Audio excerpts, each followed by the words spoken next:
আসসালামু আলাইকুম ওয়া রাহমাতুল্লাহি ওয়া বারাকাতুহু। প্রিয় দর্শক শ্রোতা, যারা আমাদের ফেসবুকে পেজের সঙ্গে সংযুক্ত আছেন, সর্বপ্রথম সকলকে পবিত্র রমাদানুল মুবারকের শুভেচ্ছা জানাই। আল্লাহ পাক রব্বুল আলামিনের মেহেরবানি যে আমাদের দোরগোড়ায় আল্লাহ উপস্থিত করে দিয়েছেন বহু প্রতীক্ষিত, বহু ফজিলতের পুণ্য উপার্জনের ভরা মৌসুম রমাদানুল মুবারক। আজ বাংলাদেশের আকাশে রমাদানুল মুবারকের চাঁদ দেখা গিয়েছে। আমরা ইতিমধ্যে আজকের প্রথম দিনের মতো সালাতুত তারাবিহ আদায় করলাম। ওয়ালিল্লাহিল হামদু আলা যালিক। আমাদের নির্ধারিত রমাদানুল মুবারক উপলক্ষে যে লাইভ প্রোগ্রাম শুরু হওয়ার কথা ছিল নির্ধারিত সকাল রাত 10টায়, তো আমরা 10টার পর কিছুক্ষণ পর থেকে চেষ্টা করছিলাম, কিন্তু নেটওয়ার্ক দুর্বলতার কারণে একটু দেরি হয়ে গেল। আপনারা হয়তো অনেকেই অপেক্ষা করছিলেন। এই অনাকাঙ্ক্ষিত বিলম্বের জন্য সকলের নিকট দুঃখ প্রকাশ করছি। যে যেখান থেকে দেখছেন, আমাদের সঙ্গে সংযুক্ত আছেন, সকলকেই আমরা স্বাগত জানাই আমাদের এই আজকের লাইভ প্রোগ্রামে। সম্মানিত দর্শক মণ্ডলী, পবিত্র রমাদানুল মুবারক আমাদের জন্য অনেক বড় সৌভাগ্যের বার্তা নিয়ে এসেছে নিশ্চিত। তো রমাদানুল মুবারক উপলক্ষে কয়েকটি কথা আপনাদের সঙ্গে শেয়ার করবার জন্য এই প্রোগ্রাম। রমাদানুল মুবারক মুমিনের জন্য অবশ্যই অনেক বড় এক সৌভাগ্যের মাস। রাসূল আকরাম সাল্লাল্লাহু আলাইহি ওয়াসাল্লাম হাদিসে পাকের মধ্যে ইরশাদ করেছেন যে ইযা কানা আউয়ালু লাইলাতিন মিন শাহরি রমাদান, রমাদান মাসের যখন প্রথম রাত শুরু হয়, অর্থাৎ পশ্চিম আকাশে যখনই রমাদানুল মুবারকের চাঁদ দেখা দেয়, চাঁদ দেখা দেওয়ার সাথে সাথে আল্লাহ রাব্বুল আলামিনের পক্ষ থেকে পৃথিবীবাসীর জন্যে, ইমানদারদের জন্য বিশেষ কিছু আয়োজন আল্লাহ পাক রব্বুল আলামিন করেন। সহিহ বুখারী শরীফের মধ্যে বর্ণিত রয়েছে, রাসূল আকরাম সাল্লাল্লাহু আলাইহি ওয়াসাল্লাম ইরশাদ করেন ইযা দাখালা রমাদান ফুতিহাত আবওয়াবুল জান্নাহ ওয়া গুল্লিকাত আবওয়াবু জাহান্নাম ওয়া সুলসিলাতিশ শায়াতিন। জান্নাতের সকল দরজাগুলো খুলে দেওয়া হয় এবং জাহান্নামের সকল দরজাগুলো বন্ধ করে দেওয়া হয় এবং শয়তানদেরকে বন্দী করে দেওয়া হয়। তো এর মাধ্যমে মূলত দুনিয়াতে আল্লাহ রাব্বুল আলামিন ইমানদারদের জন্যে নেক আমলের একটি অনুকূল পরিবেশ তৈরি করেন। আল্লাহর যে সকল বান্দারা চায় তারা রমাদানুল মুবারককে নেক আমলের দ্বারা সজীব এবং সতেজ করবে, নিজের আমল নামাকে সমৃদ্ধ করবে। আল্লাহ রাব্বুল আলামিন রমাদানুল মুবারকের এই পবিত্র সময়ে জান্নাতের দরজাগুলো খুলে দিয়ে আর জাহান্নামের সকল দরজাগুলো বন্ধ করে দিয়ে বড় বড় শয়তানদেরকে আল্লাহ রাব্বুল আলামিন বন্দী করে দিয়ে ইমানদারদের জন্য তার অনুকূল পরিবেশ আল্লাহ পাক রব্বুল আলামিন সৃষ্টি করে দেন। এবং তিরমিজি শরীফের হাদিসের মধ্যে বর্ণিত হয়েছে, ওয়ুনাদি মুনাদিন, আল্লাহ পাক রব্বুল আলামিনের পক্ষ থেকে একজন আহ্বানকারী ডেকে ডেকে বলতে থাকে, ইয়া বাগিয়াল খাইরি আকবিল ওয়া বাগিয়াশ শাররি আকসির। যারা কল্যাণ হাসিল করতে চাও, যে ভালো অর্জন করতে চাও, তুমি এগিয়ে আসো, কারণ এখনই তোমার মোক্ষম সময়। ওয়া বাগিয়াশ শাররি আকসির, আর যে অকল্যাণকামী তোমরা নিজেকে গুটিয়ে নাও, কারণ রমজানুল মুবারক তোমার খারাপ কাজের জন্য নয়, মন্দের জন্য রমজানুল মুবারক নয়। রমজানুল মুবারক হলো অন্যায় অসৎ কাজের জন্য প্রতিকূল পরিবেশ রমজানের মধ্যে। ওয়াজালিকা কুল্লা লাইলাতিন, আর এভাবেই রমজানের প্রতি রাত্রিতে আল্লাহর পক্ষ থেকে ডেকে ডেকে ফেরেশতারা বলতে থাকে কথা যে, যে ভালো হতে চাও, ভালো হওয়ার জন্য, সৎপথে আসার জন্য, আল্লাহর পথে পরিচালিত হওয়ার জন্য রমজানের চেয়ে অনুকূল পরিবেশ তুমি আর কখনো পাবে না। প্রিয় দর্শক, আমাদের জন্য সেই মহিমান্বিত রমজানুল মুবারক এসে হাজির হয়ে গেছে এবং আল্লাহ পাক রব্বুল আলামিনের পক্ষ থেকে এভাবেই আমাদেরকে ডেকে ডেকে কল্যাণের পথে আহ্বান করা হচ্ছে, অকল্যাণ থেকে ফিরে আসবার জন্য আমাদেরকে আহ্বান করা হচ্ছে। রমজানুল মুবারক আমাদের জন্য অত্যন্ত বড় এক সুযোগ নিয়ে এসেছে, মাগফিরাতের সুযোগ এবং আল্লাহ পাকের সুমহান সুখের জান্নাত হাসিল করবার সুযোগ, জাহান্নাম থেকে পরিত্রাণ এবং মুক্তি পাওয়ার সুযোগ। রমজানুল মুবারকে আল্লাহ রাব্বুল আলামিন বান্দার জন্য যে সমস্ত সুযোগ সুবিধা রেখেছেন, সেই সুযোগের মাধ্যমে বান্দা অতি সহজেই আল্লাহর জান্নাত হাসিল করতে পারে এবং জাহান্নাম থেকে পরিত্রাণ লাভ করতে পারে। রমজানুল মুবারকের মতো এই মহিমান্বিত এই মহান সুযোগ পাওয়ার পরেও কেউ যদি এই সুযোগের সদ্ব্যবহার না করে, তাহলে প্রকৃত অর্থেই সে হতভাগা, সে দুর্ভাগা এবং সে আল্লাহর পক্ষ থেকে অনেক বড় একটি সুযোগ সে হাতছাড়া করল। গ্রেট অপরচুনিটি, অনেক বড় সুযোগ রমজানুল মুবারক উপলক্ষে আল্লাহ রাব্বুল আলামিন আমাদেরকে দিয়েছেন। আবু হুরায়রা রাদিয়াল্লাহু তাআলা আনহু থেকে সহিহ মুসলিম এবং জামে তিরমিজির মধ্যে আরেকটি হাদিস বর্ণিত হয়েছে। আল্লাহ নবী বলেন, রাগিমা আনফু রাজুলিন, তিন ব্যক্তির জন্য রাসূল সাল্লাল্লাহু আলাইহি ওয়াসাল্লাম তার ধ্বংসের কথা বলেছেন তার নাক ধুলি মলিন হোক, মাটি মিশ্রিত হোক, অর্থাৎ সে লজ্জিত এবং লাঞ্ছিত হোক। তিন ব্যক্তি, প্রথম হলো ওই ব্যক্তি যে ব্যক্তি যার সম্মুখে রাসূল সাল্লাল্লাহু আলাইহি ওয়াসাল্লামের নাম উচ্চারিত হলো, যুকিরতু ইনদাহু ফালাম ইউসাল্লি আলাইয়া, যার সামনে আল্লাহ রাসূল সাল্লাল্লাহু আলাইহি ওয়াসাল্লামের নাম উচ্চারিত হলো অথচ সে নবীজির উপর দুরূদ পড়ল না। ওয়ারাগিমা আনফু রাজুলিন দাখালা আলাইহি রমাদান সুম্মান সালাখা ক্বাবলা আন ইউগফারা লাহ, আর দ্বিতীয় ওই ব্যক্তি যার জীবদ্দশায় সে রমাদানুল মুবারক পেল, রমাদান তার জীবনে এলো, অতঃপর এভাবেই রমাদানের একটি একটি করে দিন তার জীবন থেকে কেটে গেল এবং একসময় রমজান মাস শেষ হয়ে গেল। ক্বাবলা আন ইউগফারা লাহু, রমজান শেষ হয়ে গেল, তার জীবন থেকে তার গুনাহ, তার অপরাধ, তার পাপগুলো মাগফিরাত হওয়ার আগেই, অর্থাৎ সে আল্লাহ পাক রব্বুল আলামিনের কাছ থেকে এত বড় সুযোগ পাওয়া সত্ত্বেও সে আল্লাহর কাছ থেকে ক্ষমা লাভ করতে পারল না। রাসূল সাল্লাল্লাহু আলাইহি ওয়াসাল্লাম বলেন যে ওই ব্যক্তিরও তার লাঞ্ছনা হোক, তার জীবন ধ্বংস হোক। আর তৃতীয় হলো আরেক ব্যক্তি, ওয়ারাগিমা আনফু রাজুলিন আদরাকা ইনদাহু আবাওয়াহুল কিবরা আহাদুহুমা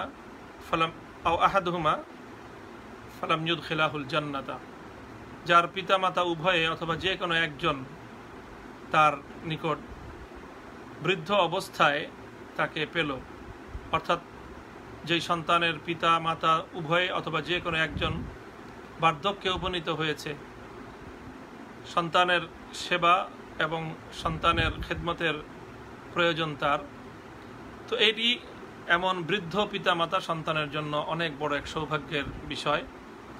যাদের পিতামাতা রয়েছে তাদের জন্য অনেক বড় একটি সুযোগ আল্লাহ পাক রব্বুল আলামিনের কাছ থেকে মাগফিরাত হাসিল করবার। তো রাসূল সাল্লাল্লাহু আলাইহি ওয়াসাল্লাম এই তিন ব্যক্তির জন্য বলেছেন, যদি এই সকল সুযোগগুলি পাওয়ার পরেও সুযোগ হাতছাড়া করে তাহলে তার জন্য লাঞ্ছনা এবং অপমান তার জন্য অবধারিত।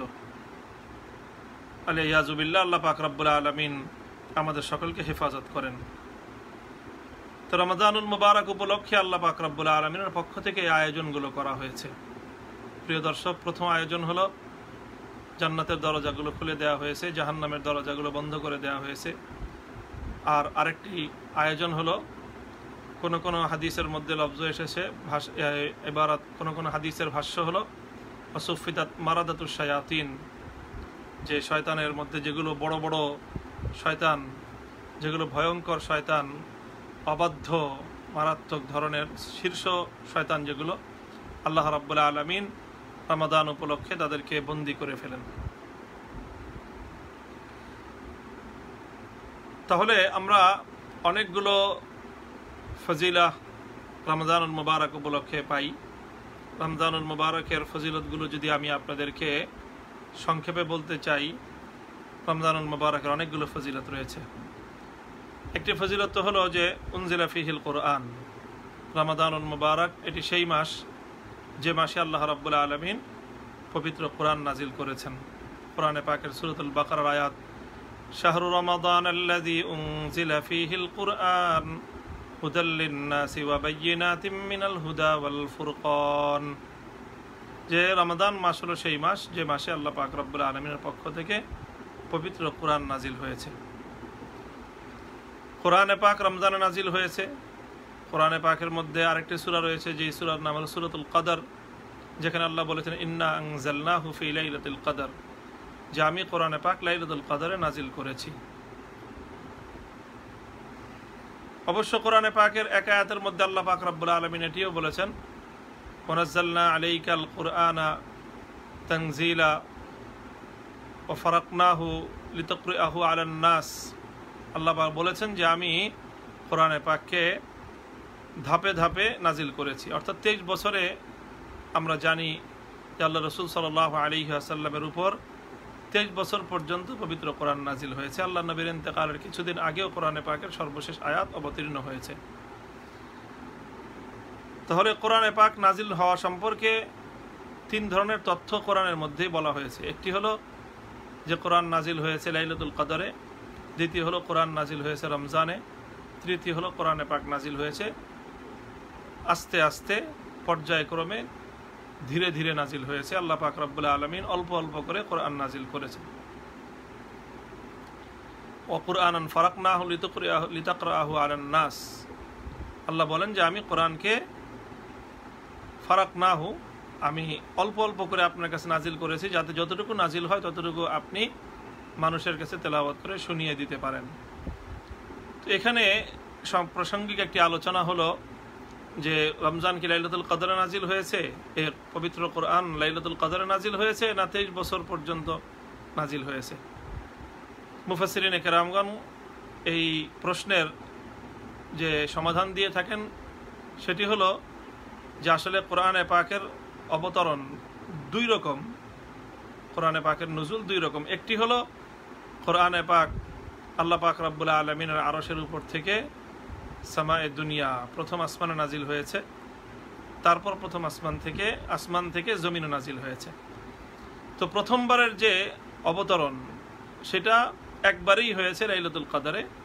আর লাইলাতুল কদর যেহেতু পবিত্র রমজানুল মুবারকের শেষ দশকেই রয়েছে, আল্লাহ নবীর হাদিসের দ্বারা এটি সুনির্ধারিত, কাজে সেই হিসাবে বলা যায় যে কোরআনে পাক এই লাইলাতুল কদর এবং রমজানে নাজিল হয়েছে। অর্থ হলো যে এটি ওই প্রথমবারের নুজুল অবতরণ, যেটি দুনিয়াতে নয় বরং আসমানের উপর।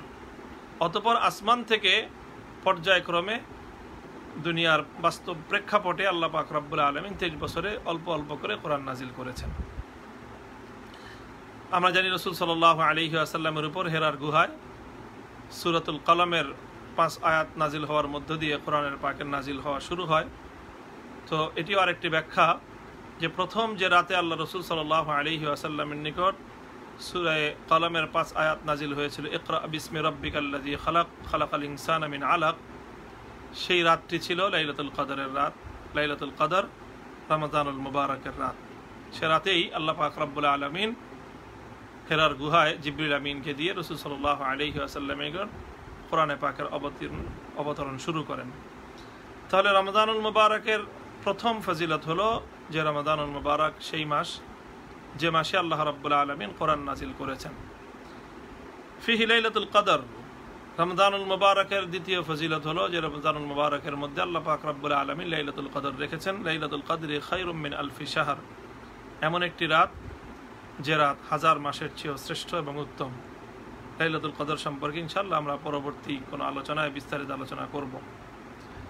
রমজানুল মুবারকের তৃতীয় ফজিলত হলো যে তুফতাহু আবওয়াবুল জান্নাহ ওয়া তুগলাকু আবওয়াবুন নার ওয়া সুফিদাতিশ শায়াতিন, যেটি আমরা একটু আগে আলোচনা করলাম যে রমজান উপলক্ষে আল্লাহ পাক রব্বুল আলামিনের পক্ষ থেকে জান্নাতের সকল দরজাগুলো খুলে দেওয়া হয়, জাহান্নামের সকল দরজাগুলো বন্ধ করে দেওয়া হয় এবং সকল শয়তানগুলোকে আল্লাহ পাকের পক্ষ থেকে আবদ্ধ করে রাখা হয়।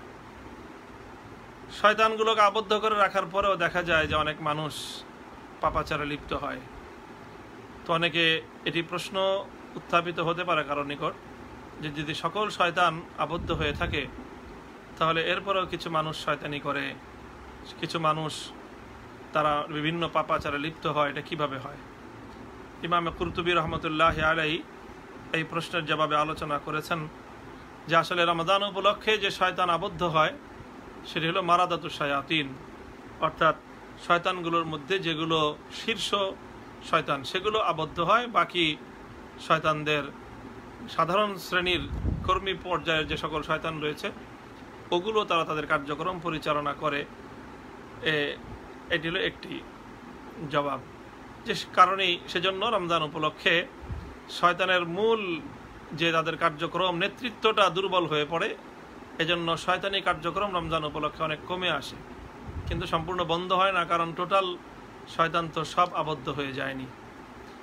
আরেকটি জবাব হলো যে শয়তান তো থাকে না রমজান উপলক্ষে, কিন্তু মানুষের যে অপরাধ প্রবণতা, মানুষের যে পাপ, এর কারণ তো একমাত্র শুধু শয়তান নয়, বরং আরও কিছু বিষয় রয়েছে। মানুষের নফসে আম্মারা, মানুষের প্রবৃত্তি, মানুষের স্বভাব ইত্যাদি, এগুলোর মাধ্যমে মানুষ অনেক পাপ কার্যক্রম করে। তো যাই হোক, রমজান উপলক্ষে রমজানের যে ফজিলত, আরেকটি রমজানের ফজিলত হলো আল ইতকু মিনান নিরান। আল্লাহ পাক রব্বুল আলামিন যে ফেরেশতার পক্ষ থেকে ঘোষণা করা হয় ওয়ালিল্লাহি উতাকাউ মিনান নার, যে জাহান্নাম থেকে আল্লাহ পাক রব্বুল আলামিন রমজান উপলক্ষে মানুষকে মুক্তি দিয়ে থাকেন। ওয়াযালিকা ফি কুল্লি লাইলা, প্রতি রাতেই আল্লাহ পক্ষ থেকে ঘোষণা আসতে থাকে। এই ঘোষণার দ্বারা বোঝা যায় যে প্রতি রাতেই কিছু মানুষকে আল্লাহ পাক রব্বুল আলামিন জাহান্নাম থেকে নাজাতের ফয়সালা করেন।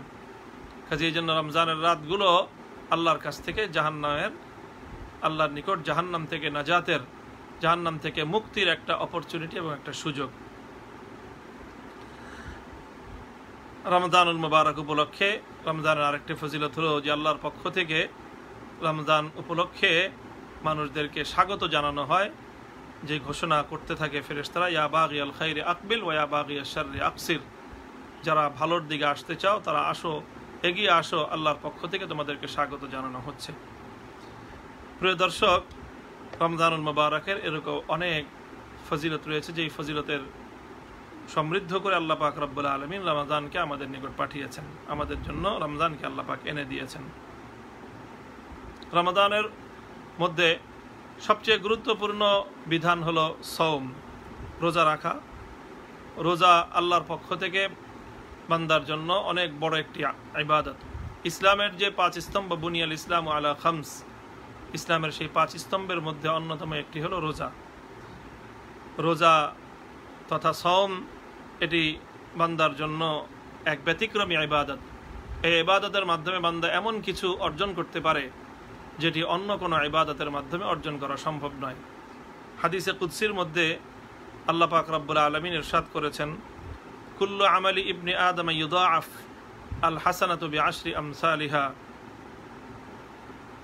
ইলা 700 দিআফিন, যে স্বাভাবিকভাবে আল্লাহর বান্দারা যখন কোনো নেক আমল করে তখন যে কোনো নেক আমলের বিনিময়ে উম্মতে মুহাম্মাদিয়ার জন্য আল্লাহর পক্ষ থেকে সুযোগ হলো প্রতি আমলে 10টি করে নেকি আল্লাহ পাক দান করে থাকেন, এবং এটা বান্দার আমলের মান অনুযায়ী তার এই সওয়াব বাড়তে থাকে, বাড়তে বাড়তে ইলা 700 দিআফিন, 700 গুণ পর্যন্ত তার সওয়াব বৃদ্ধি পায়। ইল্লা সওম, আল্লাহ বলেন যে তবে সওম এর চেয়ে ব্যতিক্রম।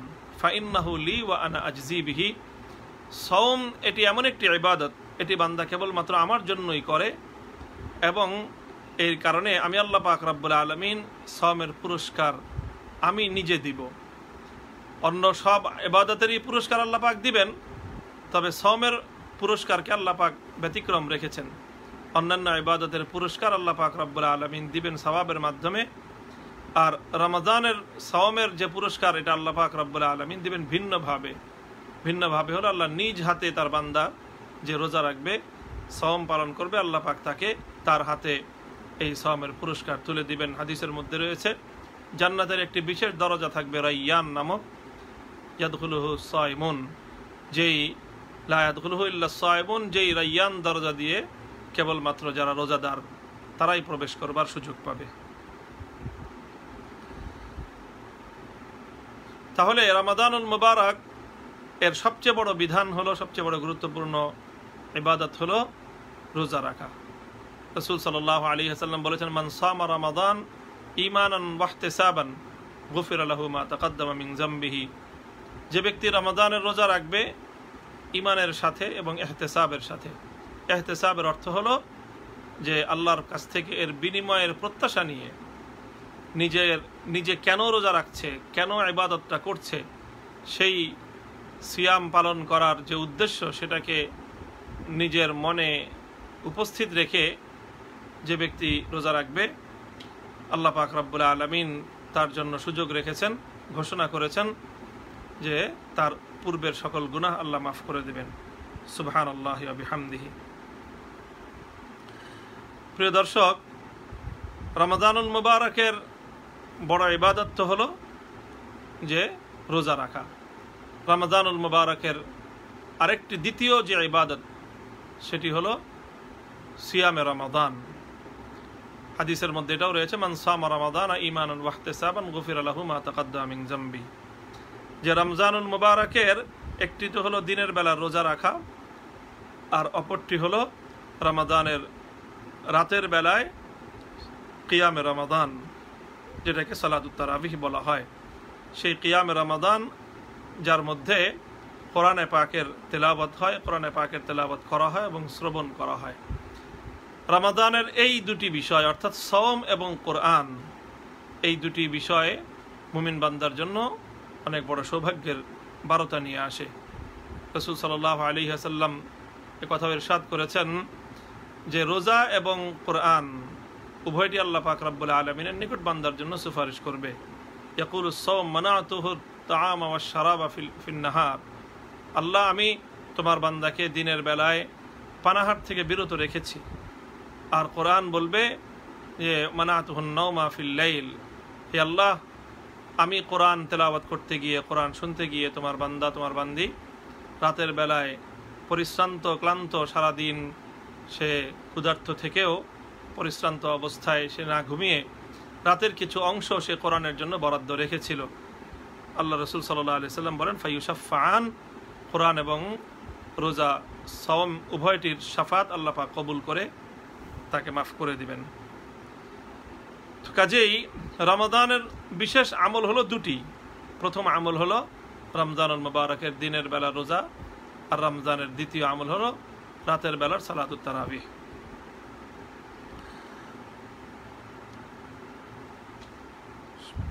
রমজান উপলক্ষে আমরা রমজানের পরিপূর্ণ খায়ের এবং বরকত, রমজানের পরিপূর্ণ ফজিলত যদি আমরা হাসিল করতে চাই, তাহলে কোরআন এবং হাদিসের আলোকে আমাদের জন্য আরও কিছু বিষয় করণীয় রয়েছে।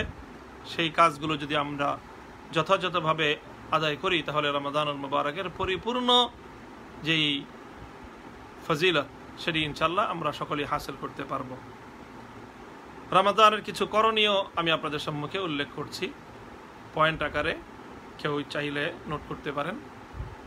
রমাদানুল মুবারকের সর্বপ্রথম করণীয় হলো যাবতীয় পাপ কাজ পরিহার করবে এবং পাপ কাজ ছেড়ে দেওয়ার অভ্যাস গড়বে। রমাদান আল্লাহ পাক রব্বুল আলামিনের পক্ষ থেকে এসেছে আমাদের জন্য পাপ কাজ ছাড়ার গুনাহের কাজ ছেড়ে দেওয়ার একটা অনুকূল পরিবেশ তৈরি করে। এই জন্যই প্রতি রাতে আল্লাহর পক্ষ থেকে ঘোষক এসে ঘোষণা করতে থাকে ওয়া বাগিয়াশ শাররি আকসির, যে তুমি পাপ কাজ থেকে বিরত থাকতে চাও, রমাদানুল মুবারক তার জন্য উপযুক্ত একটা পরিবেশ। কাজে আমরা যারা রমজান এর রোজা রাখবো, রমজানের সিয়াম সাধনা পালন করব, আমরা রমজানের নেক আমল করব, তবে সর্বাগ্রে সবচেয়ে গুরুত্ব দিতে হবে যেটা, যদি আমি রমাদানুল মুবারকের দ্বারা সবচেয়ে বেশি উপকৃত হতে চাই, তাহলে সেজন্য আমাদের যেটি করতে হবে সেটি হলো বিভিন্ন পাপ, যে সকল গুনাহের কাজের সঙ্গে, পাপের সঙ্গে আমরা সম্পৃক্ত রয়েছি, সেই পাপ এবং গুনাহের কাজগুলো আমাদেরকে পরিহার করতে হবে। যদি আমরা পাপ কাজ পরিহার করতে না পারি, আল্লাহ নাফরমানির কাজ যদি পরিহার করতে না পারি, রোজাও রাখলাম আবার ওদিক দিয়ে নাফরমানির কাজও করলাম, রোজাও রাখলাম, সুদ ঘুষ সবই চলল, তাহলে আসলে মূলত এ রমজান এটি শুধুমাত্র একটি আনুষ্ঠানিকতা সর্বস্ব হবে। রাসূল সাল্লাল্লাহু আলাইহি ওয়াসাল্লাম ইরশাদ করেছেন, মাল্লাম ইয়াদা কাওলাজ জুর ওয়াল আমাল বিহি ফালাইসা লিল্লাহি হাজাতুন আন ইয়াদা তাআমাহু ওয়া শারাবাহু। যে ব্যক্তি রমজানুল মুবারকের রোজা রাখলো, ঠিক রোজা রেখে খাদ্য খেলো না, পানীয় পান করলো না, বৈধ স্ত্রী সম্ভোগ করলো না, অথচ সে মিথ্যা কথা ঠিকই বলল, ধোঁকাবাজি প্রতারণা ঠিকই করলো, তাহলে তার রোজাটা এমন হলো, তার সিয়ামটা এমন হলো, তার সওমটা এমন হলো যে আল্লাহ পাক রব্বুল আলামিনের নিকট তার এই উপোস থাকাটা, এটাকে আল্লাহ রাসূল সাল্লাল্লাহু আলাইহি ওয়াসাল্লাম বলেছেন উপোস থাকা, এটা রোজা নয়।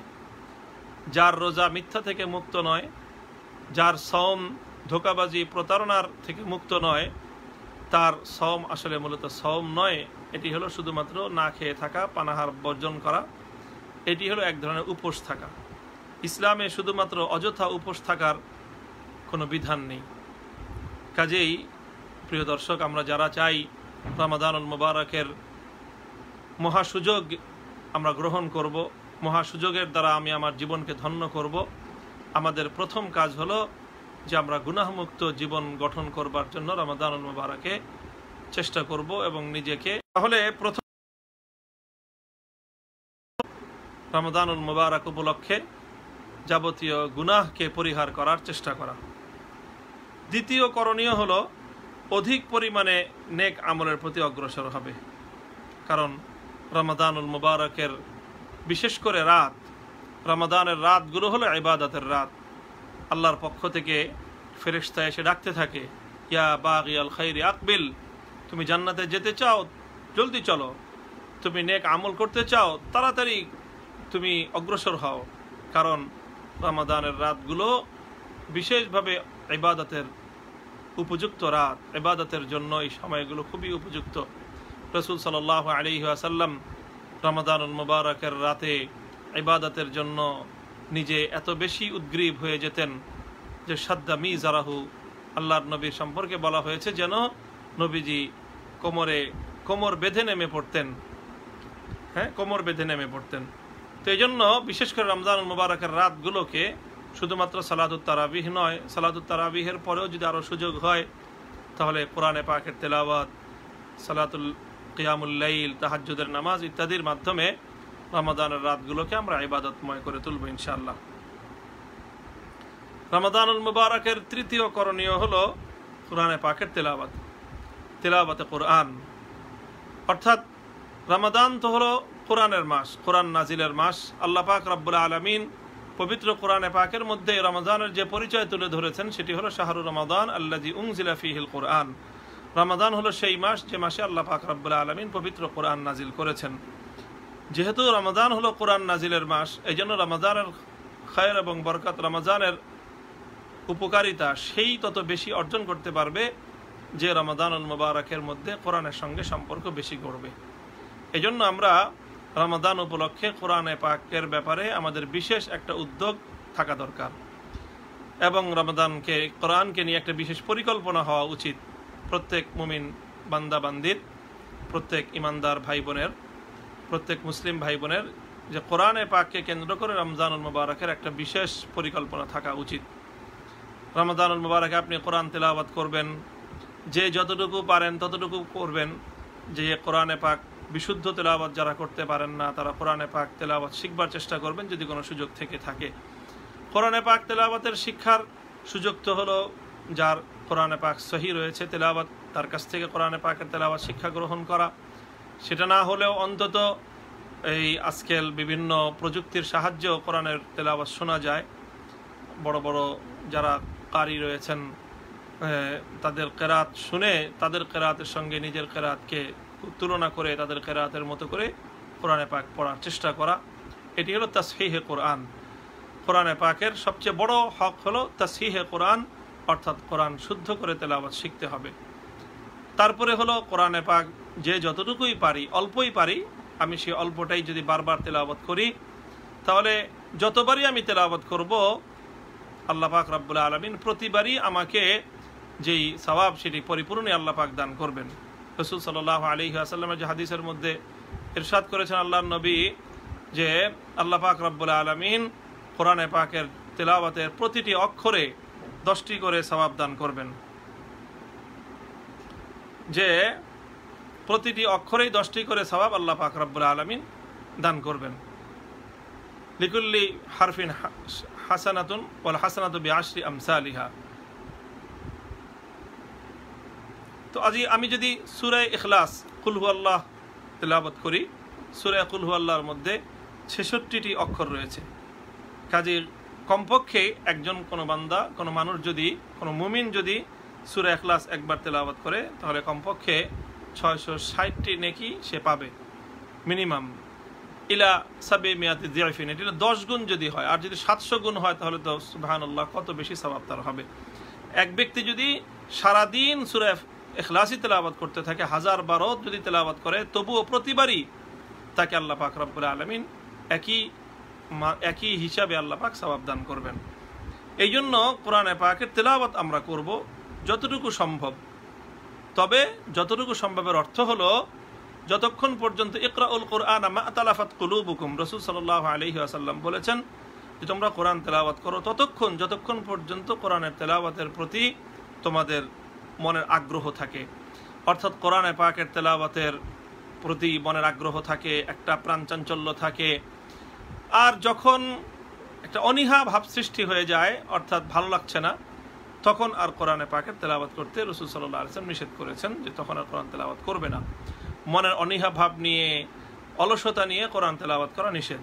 যতক্ষণ কোরআনে পাকের প্রতি মনের আগ্রহ পূর্ণমাত্রায় বিদ্যমান থাকবে, কোরআনে পাকের প্রতি নিজের আকর্ষণ থাকবে, ততক্ষণ পর্যন্ত কোরআনে পাকের তেলাওয়াত করবে। কোরআন তেলাওয়াত করা যেরকম একটি ইবাদত, ঠিক তদ্রূপ কোরআনে পাকের তেলাওয়াত শ্রবণ করাও একটি ইবাদত। শ্রবণ করলেও সমপরিমাণ সওয়াব আল্লাহ পাক রব্বুল আলামিন দান করেন। কোরআনে পাক সম্পর্কে আল্লাহ পাক নিজেই বলেছেন ওয়া ইযা কুরিআল কোরআন ফাসতামিউ লাহু ওয়া আনসিতু, যখন কোরআন তেলাওয়াত করা হয় তখন তোমরা নীরব হয়ে শুনবে, নীরব থাকবে এবং মনোযোগ দিয়ে শুনবে। ফাসতামিউ লাহু, ফাসতামিউ ইস্তিমা বলাই হয় মনোযোগ দিয়ে শ্রবণ করা, কান লাগাকার সুন্নাহ, খুব একেবারেই মনোযোগ দিয়ে শুনবে। তাহলে কোরআন তেলাওয়াত শুনতে পারি আমরা যদি কেউ বিশুদ্ধ তেলাওয়াত করতে পারে, নিজের তেলাওয়াত করতে মনে চাইছে না অথবা নিজে শুদ্ধ তেলাওয়াত করতে পারি না, তখন অন্য জনের কাছ থেকে কোরআনে পাকের তেলাওয়াত শুনলেও সমপরিমাণ সওয়াব আল্লাহ পাক রব্বুল আলামিন দান করবেন। কোরআনে পাকের তেলাওয়াত শুনবার জন্য আজকাল অনেক ভাই বোনেরা তারা যেই পন্থা অবলম্বন করে থাকেন, যে বিভিন্ন সিডি কম্পিউটারে তারা কোরআনে পাকের তেলাওয়াত প্লে করে দেন আর কোরআনে পাকের সেই তেলাওয়াত চলতে থাকে। তো এভাবে কম্পিউটার, টেপ রেকর্ডার অথবা সিডিতে ধারণকৃত যে কোরআনে পাকের তেলাওয়াত রয়েছে, সমস্ত দুনিয়ার বড় বড় কারি শেখ আব্দুর রহমান আস-সুদাইস, শেখ আব্দুর রহমান হুজাইফি, তারপরে অন্যান্য বড় বড় যে সকল কারিদের কোরআনে পাকের তেলাওয়াত রয়েছে, সেই সমস্ত তেলাওয়াতের এই সকল সিডি অথবা ক্যাসেট যেগুলো রেকর্ডকৃত, এগুলো শোনা যেতে পারে। এগুলো শুনতে সমস্যা নেই, শুনলে ভালো। অন্য যে কোনো কিছু শোনার চেয়ে কোরআনে পাকের রেকর্ড শোনাটা অধিক উত্তম অবশ্যই। তবে রেকর্ড এটি কিন্তু ইবাদত নয়। এখানে কোরআনে পাকের তেলাওয়াত শুনবার যে সওয়াব, যে প্রতি অক্ষরে কমপক্ষে 10টি করে নেকি, এটি ফুকাহায়ে কেরাম লিখেছেন যে রেকর্ডকৃত কোরআনে পাকের তেলাওয়াত অর্থাৎ যন্ত্রের সাহায্যে কোরআনের যেই তেলাওয়াত উচ্চারিত হচ্ছে সেই তেলাওয়াতের মাধ্যমে কিন্তু এই ফজিলত হাসিল হবে না। অর্থাৎ কোরআনের তেলাওয়াত হলো যেটি সরাসরি যে তেলাওয়াত করবে প্রথম তার সওয়াব হবে, যখন তেলাওয়াতকারীর সওয়াব হবে তখন যে শ্রবণকারী তারও সওয়াব হবে। এই জন্য মাসালা এটি, যদি কেউ কোরআনে পাকের তেলাওয়াত এভাবে ট্যাপ রেকর্ডে বাজতেছে, সিডিতে বাজতেছে, কম্পিউটারে বাজতেছে, এই তেলাওয়াত শোনার দ্বারা আসলে প্রকৃত কোরআনে পাকের তেলাওয়াত শোনা হয় না। এই জন্য কোরআনে পাকের তেলাওয়াতের শোনার যে বিধানগুলো সেই বিধিবিধানগুলো সেখানে আরোপ হয় না। যেমন যেমন আয়াতুস সাজদা যেগুলো রয়েছে, যে সমস্ত কোরআনে পাকের মধ্যে আমরা জানি 14টি সাজদার আয়াত রয়েছে, যে আয়াতগুলো তেলাওয়াত করলে সাজদা করা জরুরি হয়ে পড়ে। কিন্তু যদি কেউ এরকম রেকর্ডকৃত তেলাওয়াত শুনে এবং সেখানে যদি সাজদার আয়াতও শুনে, তাহলে সেখানে সাজদা করাটা তার জন্য অবধারিত হবে না, সাজদা করা লাগবে না। কারণ আসলে ওখানে ওইটি কোনো মানুষের তেলাওয়াত নয়, এটি যন্ত্রের তেলাওয়াত, এটি যন্ত্রের মাধ্যমে উচ্চারিত হচ্ছে। তো এই জন্য তেলাওয়াত শুনতে অসুবিধা নেই, কিন্তু যেই তেলাওয়াত শোনার যে সওয়াব, যে ফজিলা, তেলাওয়াতের যেই ফজিলা, সেই ফজিলা যদি হাসিল করতে হয়, সেই সওয়াব যদি আমাদেরকে পেতে হয়, তাহলে এটি ইবাদত হতে হবে। আর ইবাদত এটি আল্লাহ পাক রব্বুল আলামিনের নির্দেশিত পন্থায় হতে হয়। আল্লাহ পাক রব্বুল আলামিন তো মুমিন বান্দাকে তেলাওয়াত করতে বলেছেন, কাজে বান্দা যখন তেলাওয়াত করে তখন তার 10 গুণ নেকি হয়। কিন্তু যদি কোনো ট্যাপ রেকর্ড তেলাওয়াত উচ্চারণ করে, রেকর্ডারে যদি বাজে, MP3-তে যদি বাজে অথবা সিডিতে যদি বাজে, তাহলে সিডির তো আর সওয়াব হবে না। তো এই জন্য ওখান থেকে শুনলেও সেই সওয়াব হবে না। তবে কোরআনে পাকের তেলাওয়াতের দ্বারা মুগ্ধ হওয়ার, কোরআনে পাক শুনে নিজের তেলাওয়াতকে শুদ্ধ করা, সুন্দর করা, এই সকল উপকারিতা হাসিল হতে পারে। তো এই জন্য আমরা কোরআন সরাসরি মানুষের কাছ থেকে শুনবার চেষ্টা করব।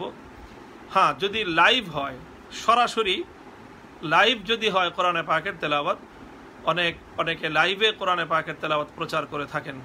সরাসরি কেউ তেলাওয়াত করছে আর ওই সময়ে তার কণ্ঠের তেলাওয়াতটাই যদি শোনা যায় মাইকের সাহায্যে অথবা অন্য যে কোনো লাইভের মাধ্যমে, তো সেই সময়ের তেলাওয়াতের হুকুম এটি সরাসরি মানুষের তেলাওয়াতের অন্তর্ভুক্ত। অর্থাৎ লাইভের তেলাওয়াত, লাইভ যদি কোরআন তেলাওয়াত শোনা যায়, মাইকের মানুষ কেউ তেলাওয়াত করছে আর সেই আওয়াজটাই মাইকের সাহায্যে আমার কাছে পৌঁছতেছে, আমি সেই তেলাওয়াত শুনতেছি, ওই সময়ে যদি সাজদার আয়াত শোনা হয়, তাহলে তেলাওয়াতকারীর উপর যেরকম সাজদা করা এটা জরুরি হবে, যে শ্রবণকারী তাকেও সাজদা করতে হবে। তাহলে আমি বলছিলাম যে কোরআনে পাকের তেলাওয়াত করা এটি হলো রমজানুল মুবারকের গুরুত্বপূর্ণ ইবাদত। রাসূল সাল্লাল্লাহু আলাইহি ওয়াসাল্লাম রমাদানুল মুবারক আসলে আল্লাহর নবী কোরআনে পাকের তেলাওয়াত বেড়ে যেত। শুধু তাই নয়, হযরত ফাতেমা রাদিয়াল্লাহু তাআলা আনহা থেকে বুখারী মুসলিমের হাদিস, আল্লাহ নবী ইরশাদ করেছেন যে কানা জিবরিল ইউআরিদুনিল কুরআন কুল্লা সানাতিন মাররাতান। হযরত জিবরিল আলাইহিস সালাতু ওয়াস সালাম প্রতি বছর আমার সঙ্গে এই একবার করে রমজানুল মুবারকে কোরআন মুআরাজা করতেন, অর্থাৎ একজন আরেকজনকে শোনাতেন। আল্লাহর নবী পড়তেন, জিবরিল শুনতেন, জিবরিল আলাইহিস সালাতু ওয়াস সালাম পড়তেন, নবীজি মুহাম্মদুর রাসূলুল্লাহ সাল্লাল্লাহু আলাইহি ওয়াসাল্লাম শ্রবণ করতেন। এই জন্য কোরআন তেলাওয়াত করা যেরকম একটি এই মাসনুন ইবাদত, কোরআনে পাকের তেলাওয়াত শোনাও এটি মাসনুন ইবাদত। রাসূল সাল্লাল্লাহু আলাইহি ওয়াসাল্লাম অনেক সাহাবীকেই বলেছেন, হযরত উবাই ইবনে কাব রাদিয়াল্লাহু আনহুকে, হযরত ইবনে মাসউদকে, যে আমাকে কোরআন তেলাওয়াত শোনাও। উবাই ইবনে কাব রাদিয়াল্লাহু তাআলা আনহুকে আল্লাহ নবী একদিন বললেন যে আল্লাহ পাক বলেছেন আমাকে যে আমি যেন তোমার কোরআনে পাকের তেলাওয়াত শুনি। হযরত উবাই ইবনে কাব রাদিয়াল্লাহু তাআলা আনহু বলেন যে আল্লাহ পাক বলেছেন? রাসূল নবীজি বললেন যে হ্যাঁ, আল্লাহ বলেছেন। হযরত উবাই ইবনে কাব রাদিয়াল্লাহু তাআলা আনহু আবেগে তার চোখে অশ্রু চলে আসলো যে আল্লাহু সাম্মানি, যে আমার আল্লাহ, আমার রব আমার নাম উচ্চারণ করেছেন। রাসূল সাল্লাল্লাহু আলাইহি সাল্লাম বলেন যে হ্যাঁ, উবাই ইবনে কাব রাদিয়াল্লাহু আনহু আল্লাহ নবীজিকে কোরআনে পাকের তেলাওয়াত করে শুনিয়েছেন। কাজেই কোরআন তেলাওয়াত করা এটি যেরকম রাসূল সাল্লাল্লাহু আলাইহি ওয়াসাল্লামের সরাসরি সুন্নাহ, ঠিক কোরআনে পাকের তেলাওয়াত শ্রবণ করাটাও রাসূল সাল্লাল্লাহু আলাইহি ওয়াসাল্লামের সরাসরি সুন্নাহ। রাসূল সাল্লাল্লাহু আলাইহি ওয়াসাল্লাম মানুষের মুখে তেলাওয়াত শুনেছেন। কাজেই তেলাওয়াতের শোনার যে ইবাদত, দেখেন ইবাদত এমন একটি বিষয় যে এটি নির্ধারিত পন্থায় হতে হয়। ইবাদতের মধ্যে কোনো মানুষের কোনো নিজস্ব উদ্ভাবিত পন্থায় কোনো ইবাদত হতে পারে না। ইবাদত সেটাকেই বলা হয় যেটি আল্লাহ এবং তার রাসূলের পক্ষ থেকে নির্ধারিত পন্থায় হয়। কাজেই কোরআন তেলাওয়াত শুনতে হলে এভাবেই শোনাটা সওয়াবের জন্য তেলাওয়াতের যে মূল উদ্দেশ্য সেটা অর্জন হবে। এমনিতে সিডির মাধ্যমে, কম্পিউটারের মাধ্যমে, রেকর্ডিংয়ের মাধ্যমে কোরআনে পাকের তেলাওয়াত শোনা যায়, শেখা যায়, তাতে কোনো সমস্যা নেই, ওটার অনুমোদিত আছে। রাসূল সাল্লাল্লাহু আলাইহি ওয়াসাল্লাম যে বছর ইন্তেকাল করলেন সে বছর জিবরিল আলাইহিস সালাতু ওয়াসসালাম আল্লাহর নবীর সঙ্গে কোরআনে পাক 2 খতম আল্লাহর নবীর সঙ্গে তারা পরস্পর একজন আরেকজনকে শোনালেন। রাসূল সাল্লাল্লাহু আলাইহি ওয়াসাল্লাম যখন জিবরিল আলাইহিস সালাতু ওয়াসসালামের সঙ্গে কোরআনে পাকের তেলাওয়াত এরকমভাবে পরস্পর শোনালেন, তো তখন আল্লাহর নবী কোরআন তেলাওয়াত করতেন এবং জিবরিলের সঙ্গে যখন কোরআনের এই মুআরাজা হতো তখন হুজুর সাল্লাল্লাহু আলাইহি ওয়াসাল্লামের যে কল্যাণ, আল্লাহর নবীর যে উপকারিতা, উম্মতের প্রতি নবীর যে দান, সেটা অনেক বেশি বেড়ে যেত। ফালা রাসূলুল্লাহ সাল্লাল্লাহু আলাইহি ওয়াসাল্লাম আজওয়াদু বিল খাইরি মিনার রিহিল মুরসালা, বুখারীর হাদিস, ইবনে আব্বাস রাদিয়াল্লাহু তাআলা থেকে বর্ণিত হয়েছে যে বসন্তের বাতাস যেরকম পৃথিবীতে এক ব্যাপক পরিবর্তন আনে, রাসূল সাল্লাল্লাহু আলাইহি ওয়াসাল্লাম যখন কোরআনে পাকের তেলাওয়াত করতেন জিবরিল আমিনের সঙ্গে, তখন আল্লাহর নবীর দ্বারা এরকম এক ব্যাপক বসন্তের বাতাসের মতো গোটা মানব সমাজের মধ্যে কল্যাণের প্রবাহ চলত। প্রিয় দর্শক, রমাদানুল মুবারক উপলক্ষে আরেকটি আমলের কথা বলি, আজকের আমরা আলোচনা সমাপ্ত করব। রমাদানুল মুবারকের বিশেষ আমল হলো ইতআমুত তাআম, অর্থাৎ মানুষকে খাবার খাওয়ানো, যে কোনো অভাবীকে খাদ্য খাওয়ানো, যে কোনো ক্ষুধার্তকে খাদ্য খাওয়ানো, বিশেষ করে রোজাদারকে খাবার খাওয়ানো, রোজাদারকে ইফতার করানো। রাসূল সাল্লাল্লাহু আলাইহি ওয়াসাল্লাম বলেছেন যে মান ফাত্তারা ফীহি সাইমান, যে ব্যক্তি এই রমাদানুল মুবারক উপলক্ষে কোনো রোজাদারকে ইফতার করাবে, আল্লাহ পাক রব্বুল আলামিন এর বিনিময়ে তাকে রোজাদারের সমপরিমাণ সওয়াব দান করবেন। সাহাবায়ে কেরাম প্রশ্ন করেছিলেন যে ইয়া রাসূলুল্লাহ লাইসা কুল্লুনা নাজিদু মা নুফাত্তিরু বিহি সাইম, আমাদের তো প্রত্যেকের এই সামর্থ্য নেই যে আমরা আরেকজনকে ইফতার করাবো। সাহাবায়ে কেরাম, নবীর যুগে অধিকাংশ সাহাবায়ে কেরামের অর্থনৈতিক অবস্থা অসচ্ছল ছিল, কোনো রকম নিজেরাই পেট পুরে খেতে পারতেন না। আল্লাহর নবী তখন বললেন যে অসুবিধা নেই, তুমি যদি আরেকজনকে এই খাওয়ানোর মতো সামর্থ্য না রাখো, আল্লাহ পাক রব্বুল আলামিন এই সওয়াব দান করবেন যে ব্যক্তি রোজাদারকে এক গ্লাস পানি, একটি খেজুরের দ্বারা আপ্যায়ন করবে তাকেও। তো এটি একটি অত্যন্ত পুণ্যময় ইবাদত, বিশেষ করে রমজানুল মুবারক উপলক্ষে এই ইবাদতের মহা সুযোগ। সেটি হলো যে ইফতারুস সাইম, তাফতিরুস সাইম, রোজাদারকে ইফতার করানো। এমনিতেও ইতআমুত তাআম, রমজানুল মুবারক উপলক্ষে ব্যাপকভাবে মানুষকে খাওয়ানো। তো আমরা এটি চেষ্টা করব যার যার জায়গা থেকে সবাইকে এভাবে খাওয়াইতে হবে, নিজেই হাতে, সেটাও জরুরি না খাওয়াতে, নিজে কোনো অভাবীকে ইফতারের জন্য টাকা দিয়ে দেওয়া, অর্থ দিয়ে দেওয়া যে তুমি এটা দিয়ে রমজান মাসে ইফতার করবে, তো এটাও একটি বড় ইবাদত রমজানুল মুবারক উপলক্ষে। তো আমরা এরকম মানুষকে ইফতার করাতে পারি, রমজানুল মুবারকের আহারের ব্যবস্থা করতে পারি। প্রিয় দর্শক, আমরা জানি যে বর্তমান সারা পৃথিবী জুড়ে এই যে করোনা ভাইরাসের কারণে যে লকডাউন পরিস্থিতি চলছে, এতে বিশেষ করে দরিদ্র মানুষ, অসহায় মানুষ, এমনকি মধ্যবিত্তের মানুষ, নিম্ন মধ্যবিত্তের মানুষ, তারা কঠিন এক পরিস্থিতির সম্মুখীন, জীবন যুদ্ধে তারা একেবারেই বিপর্যস্ত অবস্থায়। এই সময়ে আমাদের যাদেরকে আল্লাহ পাক রব্বুল আলামিন ন্যূনতম সামর্থ্য দান করেছেন, আমাদের দায়িত্ব এবং কর্তব্য হলো ওই সকল অভাবী মানুষগুলোর আহারের ব্যবস্থা করা, তাদের অন্তত দুবেলা সেহরি এবং ইফতারের আহারের ব্যবস্থাটুকু করা। এটি অনেক বড় একটি সুযোগ। এই অবস্থায় এর চেয়ে বড় পুণ্যের আমল আর দ্বিতীয়টি হতে পারে না। আমাদের সকলের এদিকে লক্ষ্য রাখা উচিত। সুপ্রিয় দর্শক, আমরা আমাদের আলোচনার দীর্ঘায়িত করব না। সর্বশেষ আজকের লাইভ বক্তব্য আমি শেষ করব আবারও একটি কথার উপর, রমাদানুল মুবারকের এই মহা সুযোগকে আমরা কাজে লাগাই। কাজে লাগানোর জন্য যেই সকল ইবাদতগুলোর কথা বলা হলো সেগুলো বেশি বেশি করি। কোরআনে পাকের তেলাওয়াতের ক্ষেত্রে আমি বিশেষভাবে বলবো যে রমাদান হলো কোরআন নাজিলের মাস। আমরা রমাদানুল মুবারাকে সবচেয়ে বেশি যে কাজটি করব সেটি হলো তেলাওয়াতে কোরআন। রমজানুল মুবারাকে অন্য সব কাজের চেয়ে তেলাওয়াতে কোরআনের অগ্রাধিকার এবং প্রাধান্য হওয়া উচিত। সাহাবায়ে কেরামের যুগ থেকেই সালাফ তারা সকলেই কোরআনে পাকের তেলাওয়াত করতেন। রমজান আসলে অনেকেই সকল কাজ বাদ দিয়ে, এমনকি অন্যান্য বড় বড় গুরুত্বপূর্ণ কাজ বাদ দিয়ে কোরআনে পাকের তেলাওয়াতের মধ্যে মশগুল হয়ে যেতেন। কি পরিমাণ তেলাওয়াত তারা করতেন! ইমাম যাহাবী রহমতুল্লাহ আলাইহি হযরত ইমাম শাফিঈ রাহিমাহুল্লাহ তাআলা সম্পর্কে বর্ণনা করেছেন যে তিনি রমজানুল মুবারক উপলক্ষে 60 খতম কোরআনে পাকের তেলাওয়াত করতেন। বিস্ময় লাগে যে কিভাবে এটা সম্ভব ছিল। অর্থাৎ আর কোনোই কাজ করতেন না, 24টা ঘন্টাই প্রায় সামান্য কিছু জরুরি নামাজ এবং অন্যান্য ইফতার সেহরি ছাড়া বাকি পূর্ণ সময়ই কোরআনে পাকের তেলাওয়াতের মধ্যে মশগুল থাকতেন। আর আল্লাহ পাকের পক্ষ থেকে সময়ের মধ্যে বরকত হতো। আমাদের নিকটবর্তী বুজুর্গদের মধ্যেও, আল্লাহ ওয়ালাদের মধ্যে, সালাফের মধ্যেও হযরতে শেখুল হাদিস আল্লামা জাকারিয়া রহমতুল্লাহ আলাইহি সম্পর্কে বর্ণিত হয়েছে তিনি পবিত্র কোরআনে পাক তেলাওয়াত করতেন রমজান মাসে 31 খতম। রমাদানুল মুবারক আসলে সবকিছু বন্ধ করে দিতেন। কোনো মানুষের সঙ্গেও তিনি দেখা সাক্ষাৎ করতেন না। যারা আসতো তাদেরকে আগে থেকে বলে দেওয়া হতো যদি সাক্ষাতের খুব বেশি প্রয়োজন হয় তাহলে রমজানুল মুবারকের পরে তোমরা সাক্ষাৎ করতে আসবে। প্রিয় দর্শক, আমরা এখন অধিকাংশ মানুষই সারা দুনিয়াতে আমরা ঘরের মধ্যে আমাদের সময় কাটাচ্ছি। আমরা এই সময়টুকুকে পবিত্র কোরআনময় সময় হিসেবে আমরা গড়ে তুলি, তাহলে ইনশাআল্লাহ এই রমাদান আমাদের জন্য প্রভূত কল্যাণ নিয়ে আসবে। আল্লাহ পাক রব্বুল আলামিন আমাদের সকলকে তৌফিক দান করুন। সরকারিভাবে যে বিধিনিষেধ রয়েছে, যে অর্থাৎ মসজিদগুলোতে মাত্র 12 জনের অনুমোদন দেওয়া হয়েছে, উলামায়ে কেরামের পক্ষ থেকে আবেদন জানানো হয়েছিল, আহ্বান করা হয়েছিল যে মসজিদগুলো যেন রমজান মুবারক উপলক্ষে শর্ত সাপেক্ষে উন্মুক্ত করে দেওয়া হয়, কিন্তু সেটা হয়নি। আমরা আশা করব যে অতি অল্প সময়ের ব্যবধানেই করোনা পরিস্থিতির ইনশাআল্লাহ উত্তরণ হবে। আল্লাহ পাক রব্বুল আলামিন আল্লাহর বান্দাদের উপর রহম করবেন।